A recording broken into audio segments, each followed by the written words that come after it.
After my daughter died in a medical incident, my attorney wife Sarah was the first to take the surgeon, Dr. Ethan Cole, to court.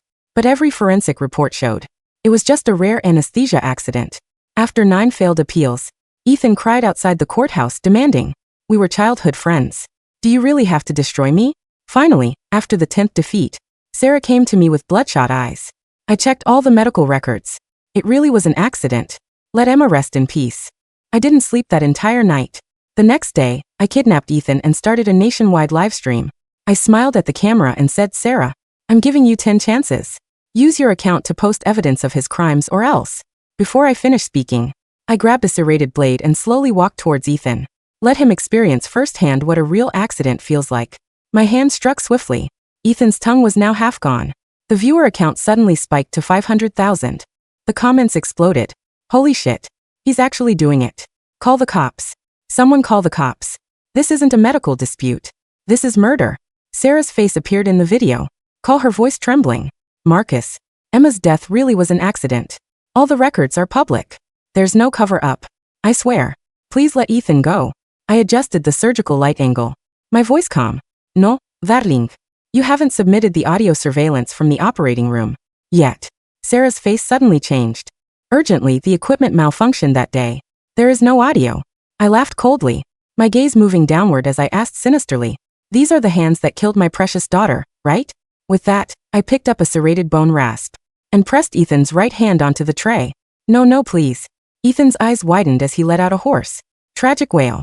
"Shut up." A sharp crack, I backhanded him across the face. The next second, everyone watching felt their scalps tingle. I stared at this carnage, the corner of my mouth curling into a cruel cold smile. "You've already missed your first chance, Sarah. Post the evidence or he won't be keeping his other hand either." Sarah stared at the camera, her face deathly pale. "Stop. Please stop. Marcus. I'm begging you. Let him go. It's my fault. I didn't take good care of Emma. It's all my fault." But Emma's surgery really was an accident. She knelt in front of the screen, continuously bowing and cowering to me. Viewers were furious. They said it was an accident. Why is he forcing Attorney Blake to find evidence? She's already done everything she could. Everyone grieves when a child dies. But that's no excuse to go crazy and kill someone. The comments scrolled frantically, filled with criticism and accusations. Coldly scanned those words. My heart completely barren. A month ago, my 6-year-old daughter Emma, so lively and adorable, was sent to the hospital for just a small cold and cough. But the attending physician, Dr. Ethan Cole, sent her into the operating room. He said they needed to do more detailed examinations. But when they wheeled her out, she was already a cold blue corpse.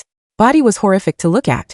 When my wife Sarah found out, she immediately used all her connections to sue Ethan and request the most detailed autopsy. But every report showed it was an accident. Even my wife, who loved our daughter most, finally bowed her head and accepted fate. But I refused to accept it. Since no one was willing to tell me the truth, I would seek justice for my daughter myself. My gaze swept across the instrument tray and finally settled on a running cranial drill. "Sarah, you've already wasted one chance for the second time. You really want to watch your childhood sweetheart lose an eye? Enough." Sarah slammed her fist into the screen, screaming hoarsely, I'll tell now. Just let him go." Quickly sent over an edited surveillance clip from the operating room. In the footage, Ethan desperately tried to resuscitate a child who suddenly had convulsions. Resuscitation lasted half an hour, but the child ultimately stopped breathing. This is the surveillance footage. I had someone work so hard to recover. Look carefully. Ethan was doing everything he could to save Emma from start to finish. But accidents are accidents. No one expected Emma to suddenly have convulsions. Sarah confessed tearfully, her hand sliding down from the screen. But with just one glance, I recognized it. That wasn't my daughter at all. "Looks like you didn't cherish your second chance either." Ethan's screams echoed throughout the live stream. Sarah's face suddenly changed. "Honey, stop now. I've already lost our daughter. I can't lose you too. Please let Ethan go. I'm begging you. Don't make any more mistakes." I asked coldly, "Since when did Emma have such a large mole on her neck? Why have I never noticed it? You're using deep fake videos to deceive me. Sarah, do you even deserve to be her mother?" "I didn't. Don't you dare slander me." Sarah immediately broke out in a cold sweat, panicking. The viewers couldn't take it anymore. This guy is really crazy. Would Attorney Blake not recognize her own child? I have a PhD in medicine. And even I think the entire surgery had no issues. Stand with Attorney Blake quickly. Arrest this antisocial psychopath. I smiled and selected a new tool to fiddle with in front of the camera. Surgical procedures can't do without electrocautery knives. I'm guessing Dr. Cole will really enjoy this one. I calmly faced the camera, warning Sarah again. Sarah, if you don't tell the truth, I won't be able to control myself. Marcus, Sarah screamed in anguish. The facts are right in front of you. What more do you want me to say? Don't make any more mistakes. I stared coldly at the camera, deeply disappointed in my heart. I'm forcing you. You know very well what you're hiding. I want you to answer me. Why did the equipment malfunction specifically on that day? You're a top attorney. You clearly know the evidence is questionable, yet you just turn a blind eye. You don't deserve to be a mother. The comments now showed a subtle division. Wait, this psycho seems to be implying something. Is suspecting his own wife? Impossible. We've all seen how long Attorney Blake has been working on this case. Don't let him manipulate you. This guy has clearly lost his mind. Exactly. He wants to go crazy and drag everyone else down with him. Shut up. So noisy. You keyboard warriors, who devour people without spitting out their bones. What right do you have to yammer here? I frowned and yelled at the screen. Then I pressed the smoking electrocautery knife gun towards Ethan. A horrifying plume of white smoke instantly obscured the live stream. Sarah, I'll ask you one more time. What happened in that operating room? What exactly did you see? The white smoke in the live stream had not yet. First, when a familiar voice suddenly came through the video call. Bro. Stop now. The camera switched. A face full of concern appeared on screen. It was my younger brother, Daniel, a surgeon who had returned from abroad. Daniel? My movements froze. He was breathing rapidly, face full of anxiety. Bro, I know Emma's gone and we're all devastated. But you can't do this. This is illegal. This is murder. And Sarah seemed to see a savior. Daniel, you came just in time. Please reason with your brother. Emma's surgery really was an accident. Tell him to stop. Don't do something stupid. Daniel took a deep breath. Bro, I know you're heartbroken.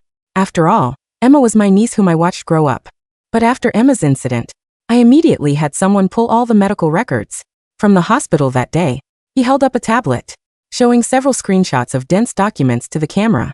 Look, these are the medication records, vital signs data, surgical plan and medical history. Every procedure was compliant.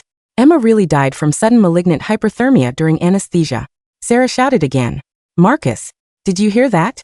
Even your brother, who studied medicine professionally, is saying so. Don't you believe it yet? Turn yourself in and let Ethan go. I silently watched. The anxiety and earnestness in his eyes looked so real.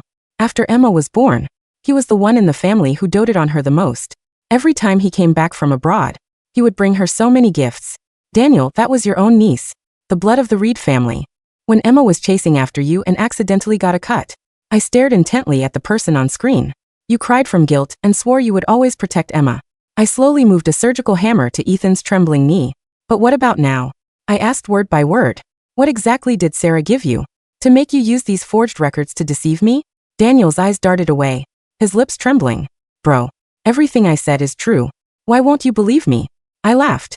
Sarah, congratulations on missing another chance. I swung the surgical hammer down hard on Ethan's knee.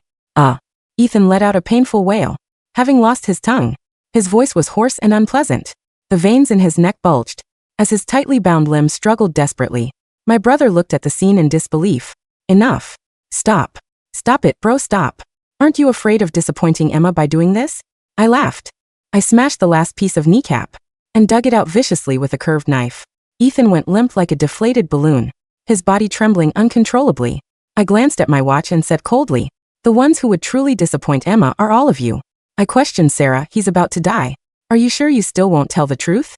I sat calmly in my chair, playing with the thing I just dug out, casually tossing it in the air. Sarah finally broke down. There is no evidence you want. What more do you want me to say at this moment? My mother-in-law also barged into frame, beating her chest and crying, Marcus, please wake up. Emma is gone. Sarah is my only daughter left. Can't destroy this family too. Sarah choked up and responded, Mom, don't be like this. This isn't Marcus's fault. It's all mine. I didn't take good care of Emma. My mother-in-law cried like rain, complaining to the camera. Marcus, I know you're suffering inside. But do you know how Sarah has spent this past month? For this family to seek justice for Emma? She hasn't eaten or slept, running around asking people for help. Her hair has turned white from stress. But all the evidence proves it was an accident. Why won't you believe it? Are you trying to make her go to prison with you? Forcing this old woman to bury her own child? My mother-in-law's words seemed heartbreaking. But the entire speech was protecting Sarah and deflecting blame. I watched this performance by the mother and daughter. I laughed lowly. Looks like you really don't plan to let him live. I picked up the scalpel. My patience has run out. Sarah, if you don't speak now, I'll let him take your secret to the grave. 10. 9. 8. Marcus, don't do anything stupid. Sarah was frantically pacing in the live stream. 3. Just as she was about to speak, the operating room door was suddenly kicked open. Police rushed in with guns aimed at me. Marcus Reed, you're surrounded. Stop your criminal behavior immediately, or we will take forceful measures. This sudden turn of events made the live stream explode again. The police finally arrived. Dr. Cole is saved. Quickly, subdue this maniac. This kind of murderer cannot be tolerated. And Sarah, hearing the police's voice, let out a heavy sigh of relief. Everyone's eyes focused on me, as if waiting for me to surrender with my hands up. I didn't do anything. You can't arrest me. I acted as if I hadn't heard anything, still running the knife over Ethan's body. Ethan, you must hold on. Sarah rushed into the operating room at the right moment. Marcus, how long are you going to stay deluded? Let Ethan go now. If he dies, you can't bear that responsibility. I looked at Sarah's tense, heartbroken face. I laughed out loud. You still have the nerve to laugh. If anything happens to Ethan, I will never forgive you. Officer, I request forceful measures to arrest this lunatic. Just as the police both raised their guns at me, Ethan on the operating table suddenly sat up as if nothing had happened. He even smiled and greeted everyone. Hi. Hello everyone. The silence in the operating room was deafening. It was a heavy, suffocating quiet that seemed to suck the oxygen straight out of the air. The two police officers stood frozen, their service weapons leveled at me, their fingers hovering over the triggers. But their eyes, wide and uncomprehending, were locked onto the operating table. Sarah, who had just burst through the doors like a grieving heroine, stopped so abruptly her shoes squeaked against the linoleum. The tears on her cheeks seemed to instantly dry up, replaced by an expression of absolute, paralyzing horror. Not horror because of the blood. Horror because of the lack of it. Hello everyone, Ethan repeated, his voice smooth, pleasant, and completely devoid of the hoarse, tongueless gurgle the internet had been listening to for the past hour. He nonchalantly reached up and peeled off a thin, flesh-colored patch from over his right eye. Then he lifted his right hand, the hand I had supposedly crushed, with a bone rasp, and wiped a smear of fake, syrup-thick blood from his cheek. He swung his legs over the side of the table, planting the very knee I had shattered firmly onto the ground. He stood up, perfectly intact. What? Sarah stammered, stumbling backward as if she had just seen a ghost. Her perfectly styled hair was disheveled, her attorney's composure shattering into a million irreparable pieces. Ethan, your eye, your leg. Amazing what a little Hollywood-grade silicone, some green screen fabric, and a real-time AR deepfake rendering can do, isn't it, Sarah? I asked. I casually tossed the bloody surgical hammer onto the metal tray. It landed with a dull, hollow clack. It was a prop, made of dense foam and painted resin. The live stream viewer count, which had been hovering at a massive 2 million, seemed to break the platform's servers. The comments flew by so fast they were just a blur of white text. What the hell is happening? Is he okay? Wait, the torture was fake. The husband deepfaked the live stream. Holy shit. I turned to the bewildered police officers and slowly raised my hands, interlacing my fingers behind my head to show I was no threat. Officers, you can lower your weapons. There has been no murder, no kidnapping, no mutilation. Dr. Cole is here entirely of his own volition. In fact, he helped me set up the lighting. The older officer frowned, keeping his gun raised but slightly lowering the barrel. Mr. Reed, we received thousands of calls that you were executing a man on live television. A theatrical performance, officer. Ethan chimed in, walking over to stand beside me. He unbuttoned the prop hospital gown to reveal his own casual clothes. Underneath, Marcus and I have been sitting in this abandoned veterinary clinic for 3 hours. No one is hurt, but crimes have been committed, just not by Marcus. Sarah's face turned the color of chalk. Her eyes darted wildly toward the exit, but the officers were blocking the doorway. Marcus, Sarah whispered, her voice trembling, stripping away the righteous anger from moments ago. What is this? What are you doing? I walked slowly toward the camera, stepping over the green screen mat we had laid out on the floor. I looked directly into the lens.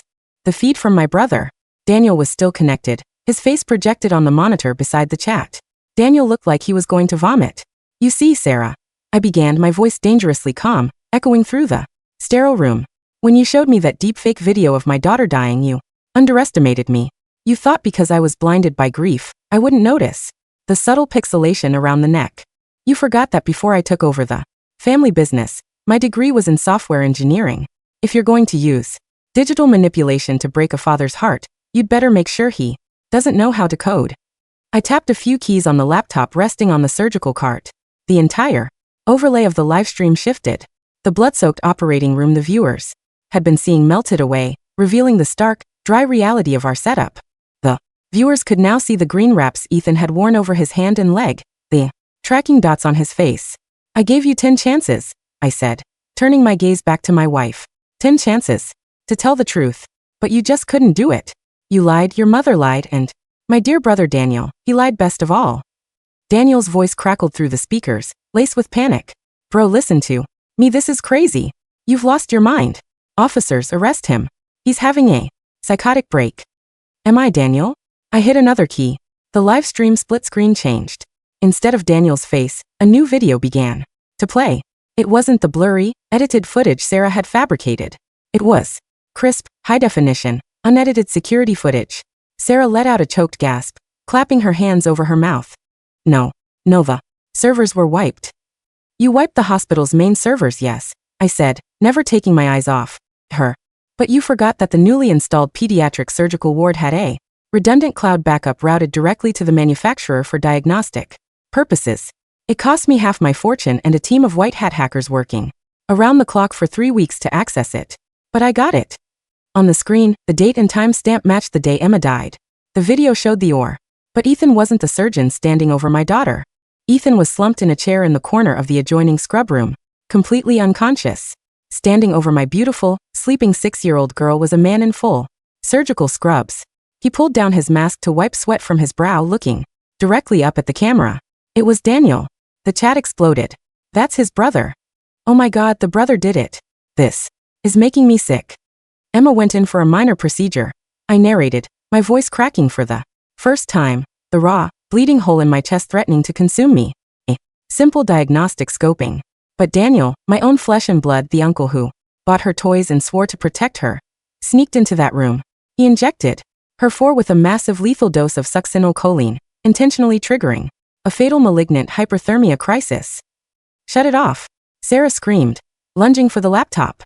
Before I could move, the younger police officer caught her by the shoulders, throwing her back against the wall. Stay where you are, ma'am, he barked. The officers were now staring at the screen, thoroughly horrified by the reality unfolding before them. Daniel's voice on the call was frantic, hyperventilating. That's manipulated. He's deep-faking that too. Don't believe him. Ethan, I said quietly.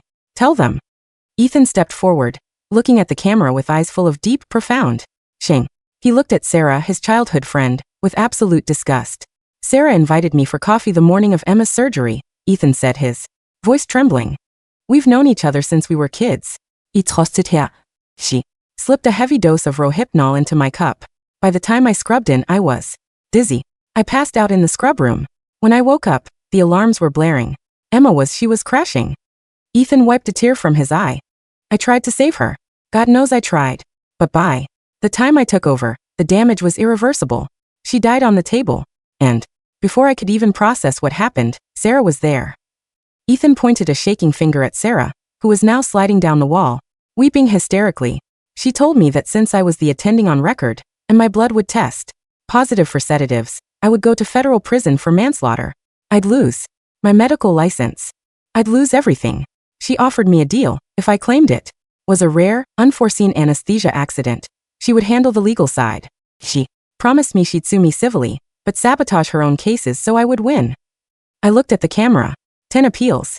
10 high-profile, agonizing public lawsuits. Sarah played the grieving mother flawlessly, and she purposely lost every single one of them. Why? Because under the doctrine of residential judicata, by repeatedly exhausting the civil suits and legally cementing the ruling of medical accident with a judge's gavel, she created an impenetrable legal shield. No prosecutor would touch a closed, settled case. She didn't sue Ethan to punish him. She sued him to protect Daniel. The silence in the room was shattered by the mother-in-law, whose face suddenly appeared on Daniel's feed. She had been at Daniel's apartment this whole time. Marcus, please. The old woman wailed, her previous arrogance entirely evaporated. They made a mistake. They loved each other. You were always working, Marcus. You never paid attention to her. I felt a cold, bitter laugh bubble up in my throat. I stared at the screen at the pathetic faces of the people who had murdered my world. They loved each other. I repeated, the words tasting like ash in my mouth. Sarah and Daniel. My wife and my brother. How long, Sarah? How long were you sleeping with him? Sarah was curled into a ball on the floor, sobbing uncontrollably, unable to meet my eyes. 3 years, Ethan answered for her quietly. Sarah bragged about it to me, once when she was drunk. But that wasn't why they killed Emma. Was it, Marcus? No, I said, turning back to the camera. Divorce is easy. People get divorced every day. But Sarah signed an ironclad prenuptial agreement. If she divorced me, she'd leave with nothing. Meanwhile, Daniel had racked up $3 million in underground gambling debts while studying abroad. The cartel was threatening to take his hands. They needed money. Fast. I pulled a beautifully embossed legal document from my jacket pocket and held it up to the camera. My grandfather's trust fund. $30 million. The stipulation was clear. Upon my death, it goes to my heir. Upon my heir's death, it reverts to the parents equally. Without Emma, Sarah stood to inherit $15 million. Free and clear, the moment an accident occurred. I walked over to Sarah and crouched down. She flinched away from me as if I were made of fire. You didn't just fail to take care of her, Sarah, I whispered, making sure the microphone picked up every syllable. You planned her execution. You used her tiny, innocent body as a casino chip to pay off your lover's debts. I'm sorry, Sarah shrieked, clawing at her hair, her eyes wide with a manic, broken terror. I'm sorry, Marcus. I didn't want to. Daniel forced me, he said. They were going to kill him. He said it wouldn't hurt her, that she would just go to sleep. Please, Marcus, I'm your wife. I loved you. You loved the money, I said, standing up and turning my back on her. I looked at the older police officer. He was furiously speaking into his radio. Dispatch, I need a warrant unit at the residence of Daniel Reed immediately. Suspect is wanted for murder in the 1st degree. I also need an arrest team here at the clinic for Sarah Reed. Conspiracy, murder, fraud. Already on it, officer, I said quietly. I pressed one final key on the laptop. On the split screen, the camera feed from Daniel's apartment shifted. The door behind Daniel exploded inward in a shower of splintered wood. Heavily armed SWAT officers poured into the room. Daniel screamed, dropping his tablet, trying to scramble out the window, but he was tackled to the floor in seconds. The mother-in-law was pushed back, screaming hysterically as zip ties were secured around my brother's wrists. The live chat was moving so fast the platform crashed for a few seconds, only to reboot with even more viewers. The entire world was watching the Reed family's closet burst open, spilling its rotting skeletons for all to see. I looked back at the operating room door. 2 more officers had arrived. They hauled Sarah to her feet. She didn't fight. Her legs were dead weight. Looked at me, her mascara running down her face like black tears, her lips moving silently, begging for a mercy she never showed my daughter. Marcus. She whimpered as the cold steel handcuffs clicked around her wrists. Please. I'm Emma's mother. Emma has no mother, I said, my voice cold as Arctic ice. Take her away. As they dragged Sarah out of the room, her wails echoed down the empty hallway of the clinic, fading into the distance until there was only the hum of the surgical lights left. Ethan stood by the table, looking at the floor. I'm sorry, Marcus. I should have come to you. I was a coward. I was so scared of losing my license. You will lose your license, Ethan, I said gently. You aided in a cover-up. You'll face charges. But you did the right thing today. You helped me catch the real monsters. Ethan nodded slowly. I know. It's the only way I'll ever be able to sleep again. I turned to the camera for the last time. The viewer count was at 3 million. To everyone watching, I said, my voice finally softening, the immense weight of the past month crushing down on my shoulders. Thank you for bearing witness. Today, for a month, I was told I was a madman. I was told to accept fate. I was told that the universe just randomly decided to take my greatest joy away from me. I reached into my pocket and pulled out a small, worn photograph. It was Emma, sitting on my shoulders at the park, her missing front tooth evident in her radiant, joyful smile. The universe didn't take you, sweetheart, I whispered, brushing my thumb over her printed face. Greed took you. But Daddy promised he would fix it. Daddy promised he would get the bad guys. A tear finally broke free, rolling down my cheek and landing on the keyboard. I love you, Emma. Rest in peace. I reached out and clicked the mouse. The live stream went black. 6 months later, the wind blowing off the Pacific Ocean was cold, but the sun was warm. I stood on the grassy hill of the cemetery, a bouquet of fresh white lilies in my hand. The trial had been a media circus, dubbed the livestream murder by the press. The defense attorneys tried every trick in the book, claiming the unedited server footage was inadmissible, claiming entrapment, claiming Daniel was coerced. But public opinion, and a watertight case built on digital forensics, is a hell of a thing to fight. Daniel turned on Sarah to avoid the death penalty. He testified that she orchestrated the whole thing, finding the exact dosage of succinylcholine needed to mimic a natural complication. Sarah, in turn, threw her mother under the bus, revealing she had helped forge Daniel's alibi.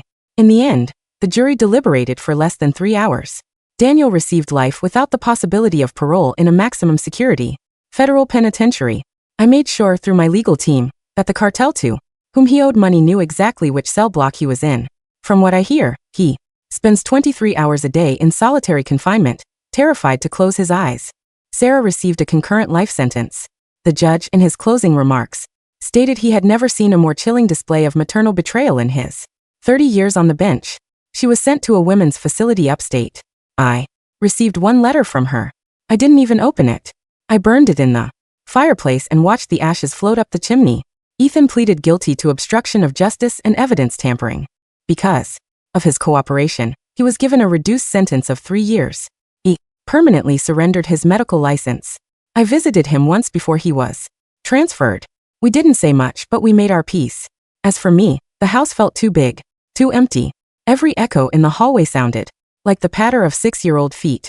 Every stray crayon found under a sofa cushion was a dagger to the heart. I liquidated the trust fund. Every single penny.